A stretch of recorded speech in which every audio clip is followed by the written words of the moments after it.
Okay mga kanoisy, next video. Hindi makapaniwala ang lahat sa ginawa ni Carla. Nako, At Carla biglang may inamin.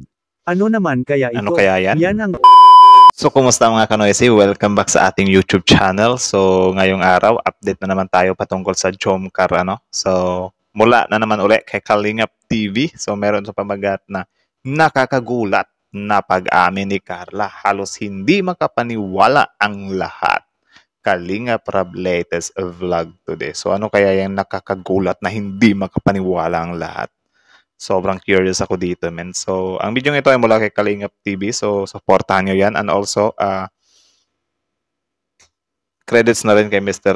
Kalingap Rabano. Supportahan nyo yan. And also, kung trip nyo ng mga ganitong reaction video may kasama kayo manood, huwag nyo na rin kalimutan supportahan yung YouTube channel natin, Filipino IC.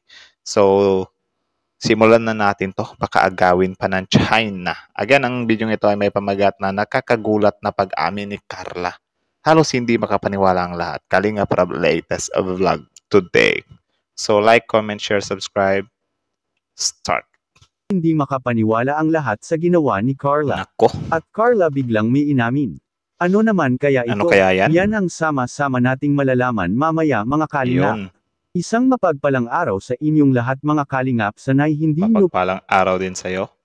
po makalimutan na mag-like sa video na ito. Like. At paunawa tapusin muna ang kabuuhan ng video na ito mga kalingap at para malaman ang nilalaman nito. Yun. At maraming salamat po mga kalingap sa pagpatuloy na pagsuporta lalo na kay Kuya Val Santos Matubang at Kalingap Yan, Rab. support nyo rin yan. Grabe kahanga-hanga ang ginawa ng mga carpentero ng Team Kalingap sa ginawang pabahay ngayon nila sa bagong bahay nila Carla mga kalingap. Sobrang hindi makapaniwala ang mga K-boys at pati na si Tatay Ruben mga kalingap na siyang napamangha rin ito sa ginagawa na pabahay ni Kalingap Rab para kay Carla. Grabe yung ganyan, ano, ongoing ka pa lang sa pag-OOGT tapos ang bahay mo ginagawa na. Sana all, di ba? Kahit si Tatay Ruben mga kalingap na dati noong hindi pa pinabahayan at nakita ng Team Kalingap ay ang bahay ni Tatay Ruben dati ang pinakamagandang ginawa ng Team Kalingap. Yun. Dahil sa malaki at mayroon rin itong sariling prayer room mga kalingap. At ngayon na nasimulan na ang bahay nila Carla ay kahit hindi pa ito tuluyang natatapos mga kalingap ay nakikita na talaga ng karamihan kung gaano kalaki ang bahay nila Carla. Yun, sana May all. mga nagsasabi sa ating ilang taga-subaybay sa nakaraang upload natin mga kalingap na ang bahay anya nila ni Carla ay kaunti lang ang ginagawang poste nito at para anyang hindi matibay mga kalingap. Sa ating kaalaman naman mga kalingap ay masasabi ko pong matibay ang bahay nila Carla kahit wala itong poste sa gitna ng bahay nila mga kalingap. Bakit dapat bang lagyan ng poste sa gitna, guys?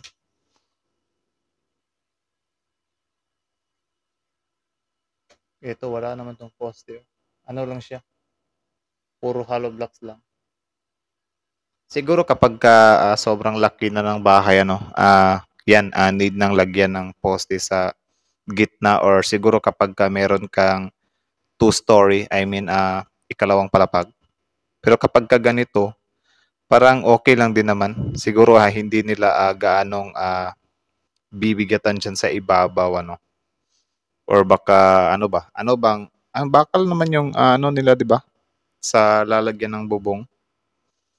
Actually, wala naman talaga akong alam dyan sa bahay-bahay na yan. Ba't ba tuloy. Bakit? Sorry. Dahil sa kahit na wala itong haligi or poste sa gitna ng bahay nila Carla mga kalingap ngunit ang tie beam nito sa ilalim at pati na rin sa taas na kinakabitan ng kanilang steel truss ay nakapalibot naman ang beam nito sa buong bahay nila Carla at ito ang makapagpatibay ng gusto sa mga hollow blocks sa ng beam. bahay nila Carla mga kalingap.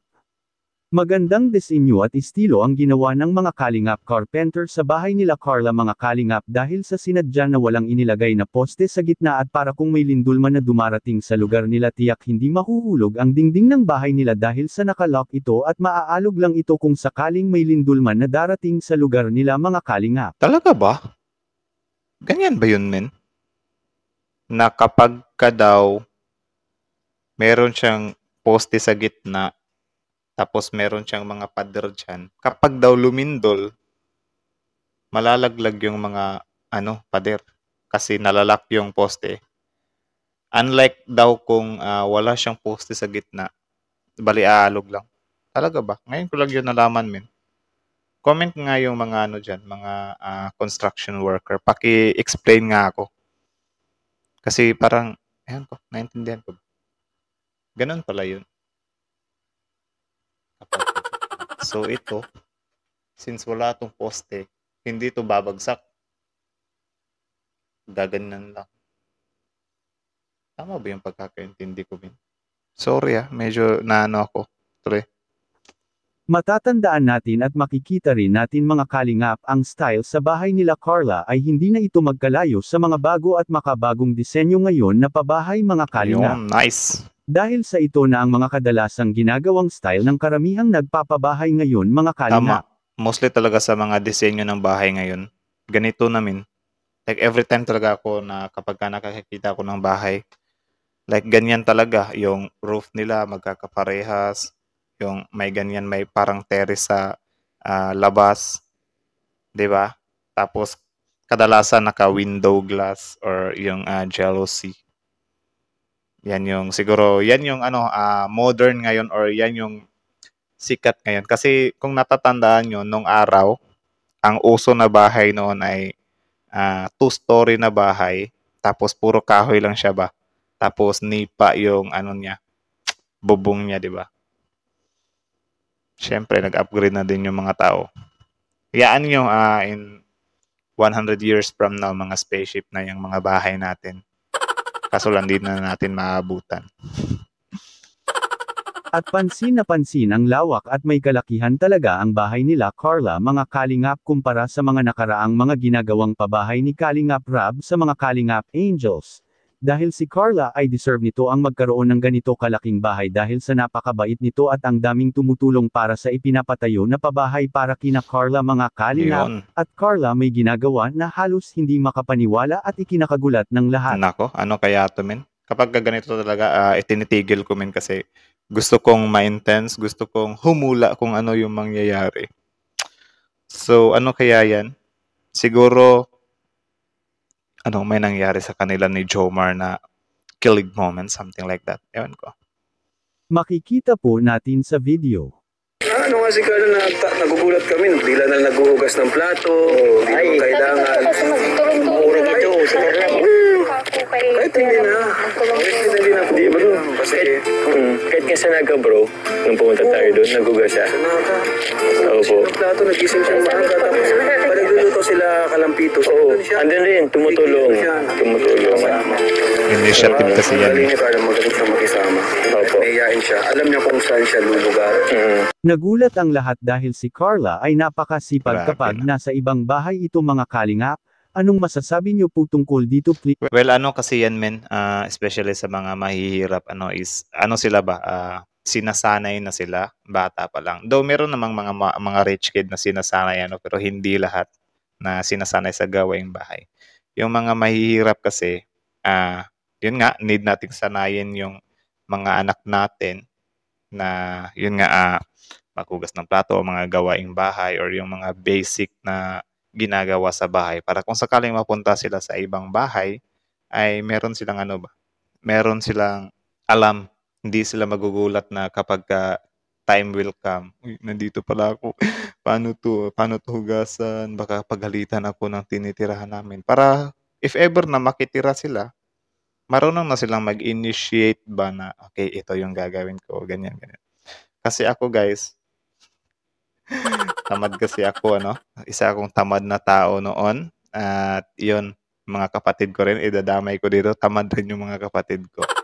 So, wala kaming ganong alam sa bahay, which is, yun nga, kapag napupunta kami sa ibang bahay, parang hindi kami nakakakilos. Kasi hindi nga kami nasanay, di ba? So, parang walang initiation or hindi namin na, na dapat kapag nakikikain kami sa ibang bahay, automatic yan, maghuhugas ka ng pinggan. Hindi yung parang bisita ka lang doon or whatsoever, diba? So, parang rule siya na, ewan ko kung anong tawag dyan. Pero parang ganyan. Tapos yun nga, kami, ang tamad-tamad namin. Hindi talaga kami gumagalaw sa gawaing bahay. Siguro up until now, mahirap kapag napadpad ako sa ibang bahay kasi nadadala ako ng hiya eh. Parang yung nasa isip ko kasi, kung huhugasan ko yung plato nila, Baka sabihan nila ako ng bida-bida or whatsoever. Or yun nga, yung mga times kasi nasusubukan ko, parang aanuhin ka sa may-ari mismo ng bahay na wag na diyan, wag na diyan, wag na diyan, wag na diyan. So parang ganyan ba. So ako, stop na din ako. Okay. Wag, sabi mo wag. So ang dapat palang gawin kahit nasabihan ka na wag mo nang hugasan 'yan, dapat mag-insist ka pa rin daw talaga. So wala akong alam sa mga ganyan-ganyan So well, tinuturuan naman kami ng magulang namin pero yun nangingibabaw lang talaga yung katamaran. Pero ngayon wala na. Ako na yung tagahugas dito sa bahay. Kasi wala namang ibang maghuhugas, di ba? So, yun lang naman. Ewan ko ba't ko nasali yun. Siguro, comments ko na lang din yun. So, yan yung parang ginagawa ni Carla doon sa kila Kalingap na nag-i-initiate siya kahit na mahiyain siya na tao.